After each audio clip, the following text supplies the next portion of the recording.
guys. So this is what we're going to be doing hopefully for the next few weeks. We're going to stay healthy. We're going to take care of each other, make sure that we are all doing what we need to do. If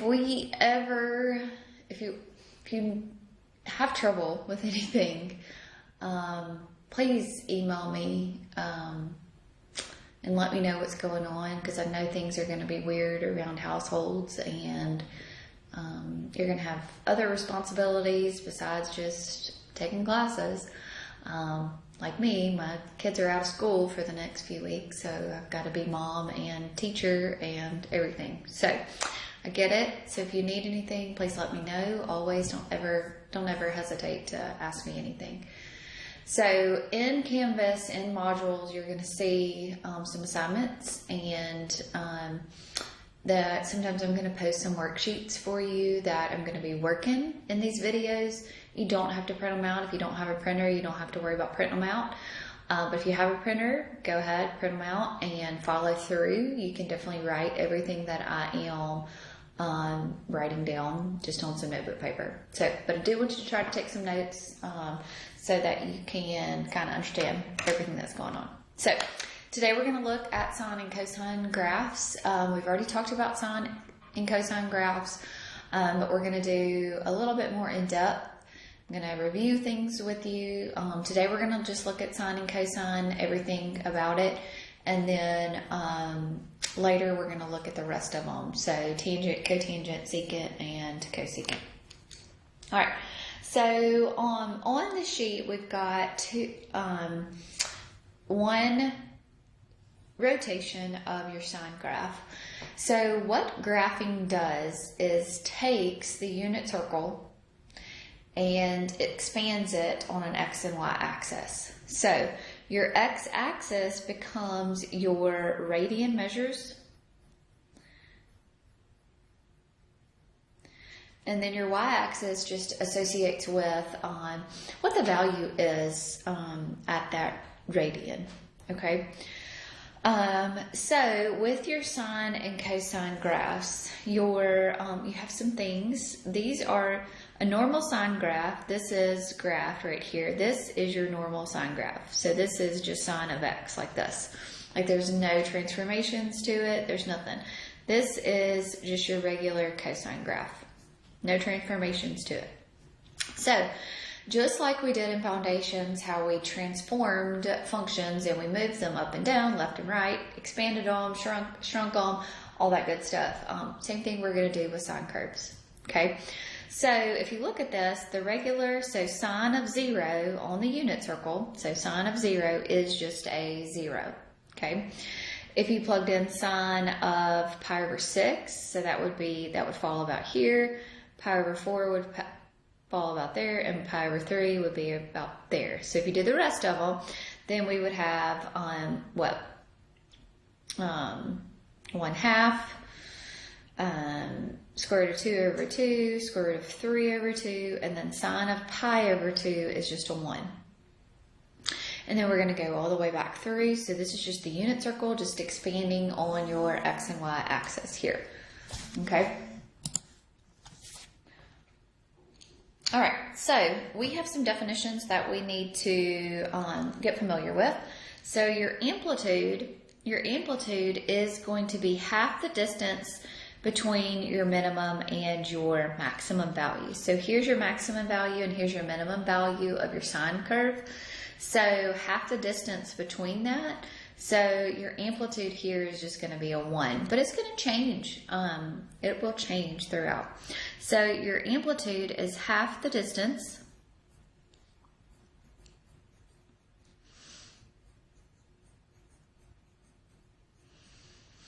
between the minimum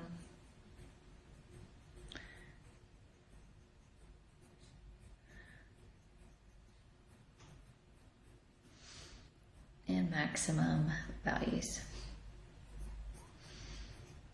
Okay, so how you find your amplitude, okay, so how you find your amplitude is going to be the variable, the number that is in front of your sine and cosine graphs. So your amplitude is going to be the absolute value of that A.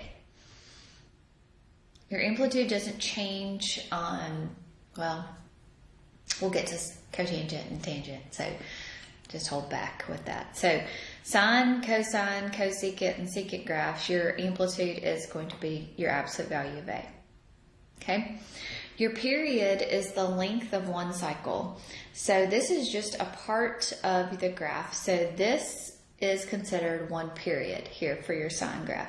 One period here for your sine graph. So where it starts and stops before it starts repeating. So a period is the length of a cycle.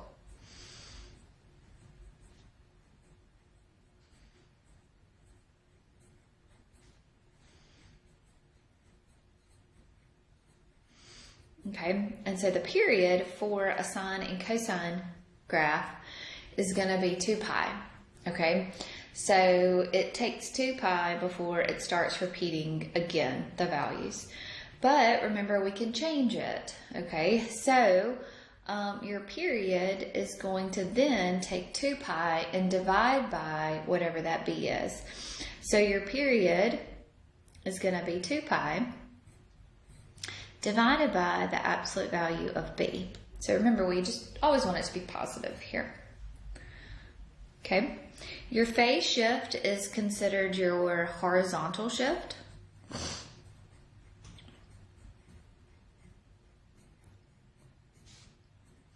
Your vertical shift, of course, is your up and down shift, so same thing. All right, so just like in foundations when we moved our graphs, our cubic functions, our squared functions, all of that. So let's look at your vertical shifts first. So your vertical shifts are going to be what is on the outside of your function.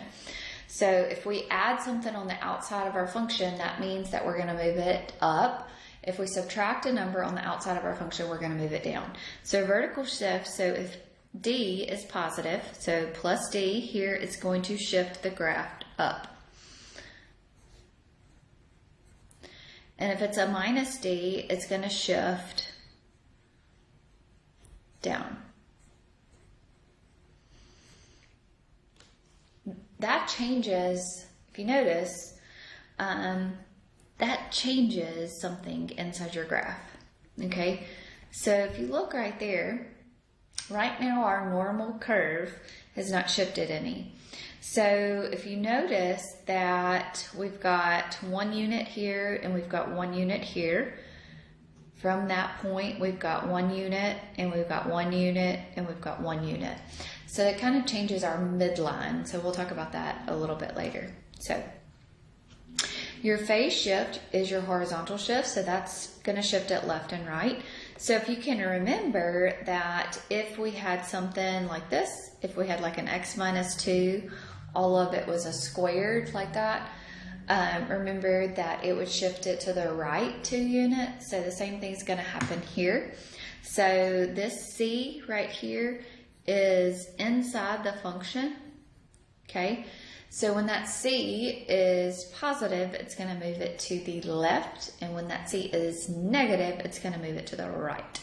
So if we have a plus c, it's going to shift to the left. And if we have a minus c, it's going to shift to the right.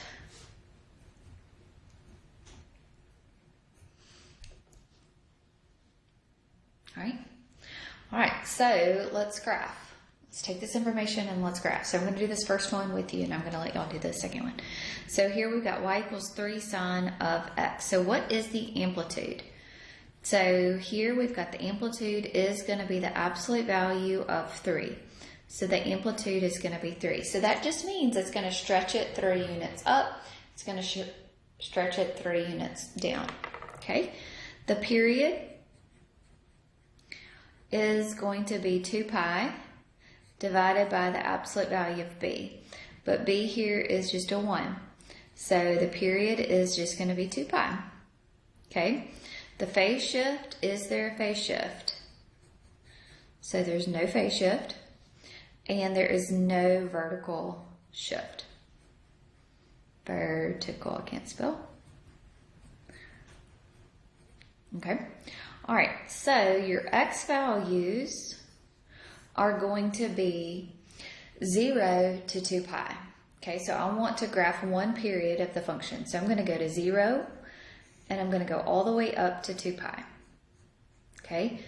So, this is good for when your period changes. So I'm going to divide 2 pi by 4. So if I divide 2 pi by 4, then I'm going to get my normal stuff. I'm going to get pi over 2, right? So what I'm doing is I'm taking 2 pi and I'm dividing it by 4. That gives me a pi over 2. Okay, that becomes my next one. Pi over 2 plus pi over 2 is just a pi. And then pi over 2 plus pi is a 3 pi over 2. So these are our normal, like for this one, it's going to be a little bit different. So I want us to kind of get in the habit of that.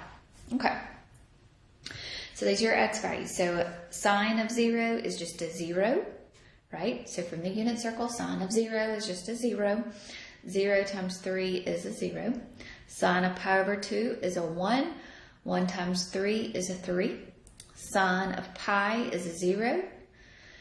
Sine of 3 pi over 2 is a -1, but a -1 times 3 is a -3. And sine of 2 pi is back to your 0. Okay, so we want to make sure that we label this carefully. I'm just going to skip a block each time.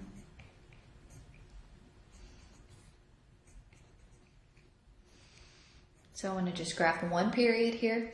So 0, at pi over 2, we're up at 3. At pi, we're down.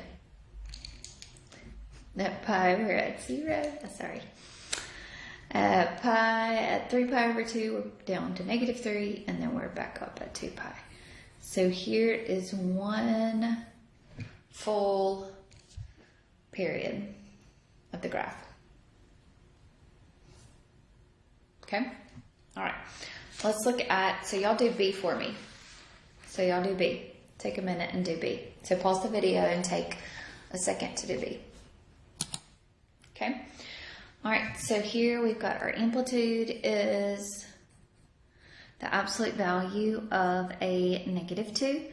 So absolute value of -2 is a 2. Your period is going to be 2 pi divided by a 1/3.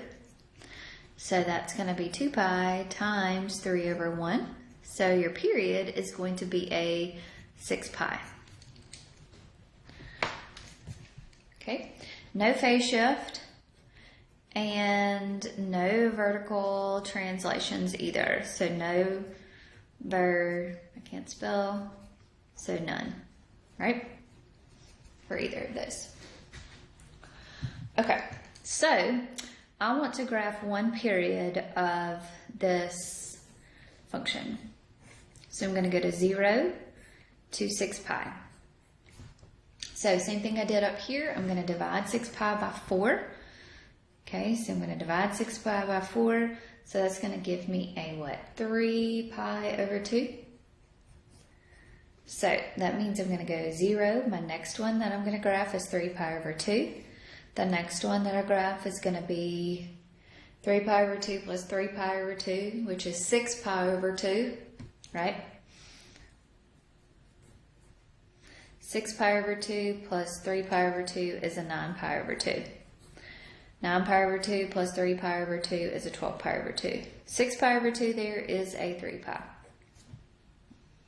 Good? All right. So my graph is going to look the same because each point here is going to be kind of expanded. Okay. So I'm going to go 0. 3 pi over 2 is really technically where? Right here, right? If I stay consistent with that. So it's going to expand my graph. So it's going to shift it a little bit. So I'm going to label this 3 pi over 2 here. And then I'm going to label this 3 pi. And then this is going to be 9 pi over 2. And then we'll be back at 6 pi. I'm going to show you on the graphing calculator in just a second. So cosine of 0 is a 1. A 1 times a -2 is a -2. 3 pi over 2. So cosine of 3 pi over 2. So think about that when you plug that in there.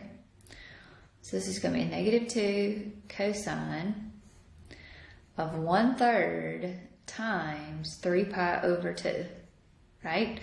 So this is going to be negative 2 times cosine of pi over 2. So this is now cosine of pi over 2 is 0.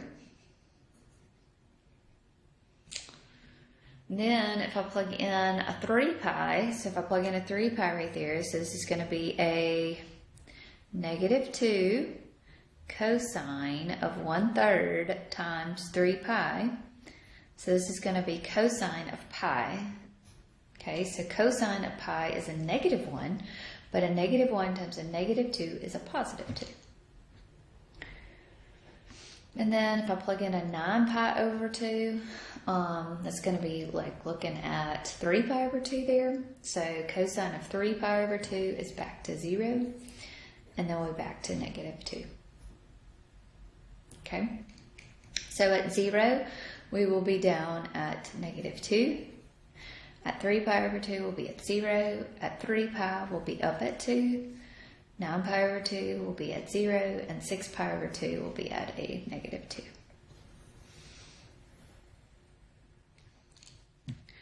Okay, so I'm going to show you in the calculator. Your calculator needs to be in radians. Okay, so it needs to be in radians. So I typed in negative 2 cosine, and I put that in parentheses right here, that 1/3 x inside there, and then you'll hit graph. And if you see that, it has just made the graph stretch. So it is stretching it where it's got a really large period, right? So that's how many rotations? 3 complete rotations there. Okay. All right. So y'all try the next one for me.